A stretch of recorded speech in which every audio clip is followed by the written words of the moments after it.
Dear Ate J, itago mo na lang po ako sa pangalang Amber.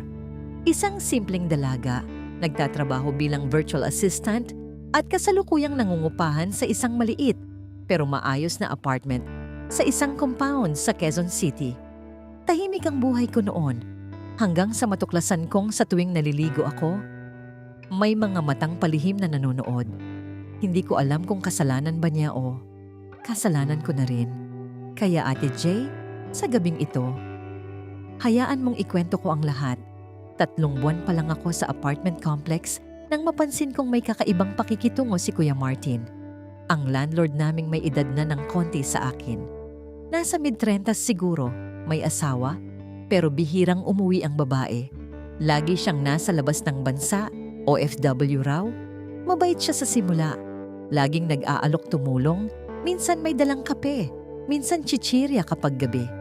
Sabi ko sa sarili ko, siguro masayahin lang at palabati si Kuya. Pero unti-unti, napapansin kong may kakaibang tingin siya, lalo na kapag naka-shorts lang ako o kaya't bagong paligo. Isang araw, na-curious ako kung paano siya laging alam kung kailan ako nasa banyo. Tila ba may pattern? Hanggang sa isang gabi, nadiskubre ko ang isang maliit na itim na butas sa itaas ng shower wall. Doon ako nagsimulang magduda. Inimbestigahan ko. Kinausap ko ang ibang tenants pero tila wala silang alam o hindi interesado. Sa halip, umakyat ako sa rooftop kung saan naroon ang control room ng mga CCTV. Dahan-dahan kong sinilip ang monitor habang walang tao at doon, nanlamig ako. May live feed galing sa banyo ko. Sa mismong lugar kung saan ako naliligo araw-araw. Pero higit sa pagkagulat, mas nangingibabaw ang kakaibang sensasyon sa katawan ko. Galit? Oo. Takot? Kaunti. Pero may ibang damdamin pa.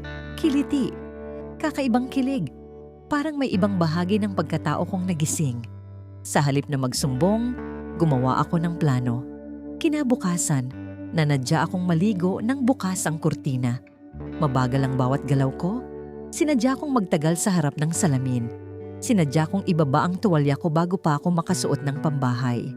Alam kong nanonood siya. At sa mga sumunod na gabi, tila naging laro na ang lahat. Minsan, inabutan niya ako sa hallway. Galing ako sa laundry area.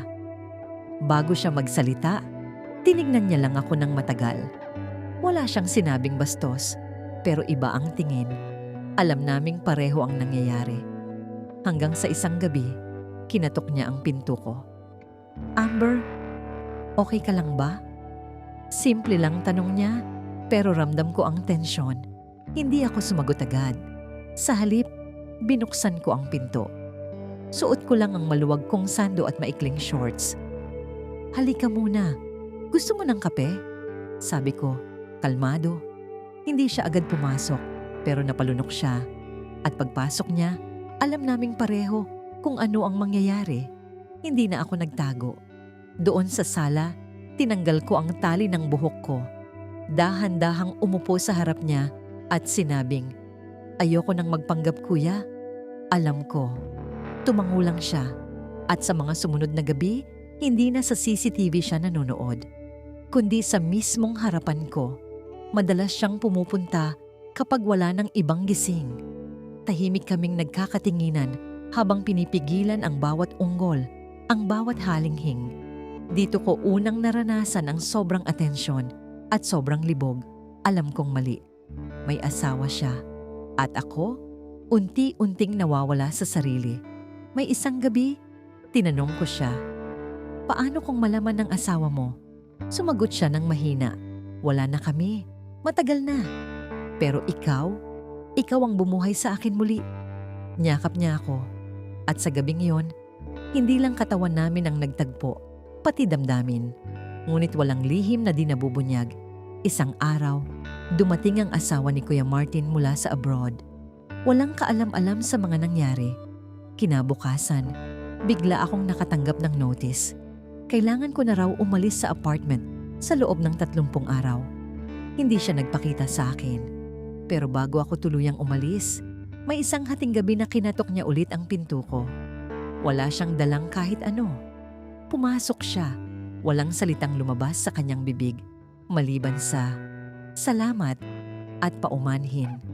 At sa huling gabing iyon, muli naming isinuko ang aming sarili sa init ng tukso. Hindi bilang landlord at tenant, kundi bilang dalawang taong nadarang sa damdamin, sa lihim, sa pagkakamali. Ngayon, nasa bagong apartment na ako. Mas maingat, mas sarado ang pinto at may sariling lock ang banyo ko. Pero minsan, tuwing naliligo ako, naaalala ko pa rin ang mga matang nanood sa akin, ang init ng kanyang mga palad, at ang gabing pinili kong magpakita at magpakasaya sa panandaliang bawal. At yan ang kwento ni Amber, isang tenant na nahulog sa tukso ng mga matang palihim na nanunood. At sa halip na tumakbo, siya pa ang unang naghubad. Mga ka-confess, sa buhay, may mga pagkakataong tayo ang naghuhubad, hindi lang ng damit, kundi ng pag-iingat, ng prinsipyo at ng sarili nating mga hangganan. Maliman sa mata ng lipunan, pero sa gabing iyon, naging totoo si Amber sa sarili niyang damdamin.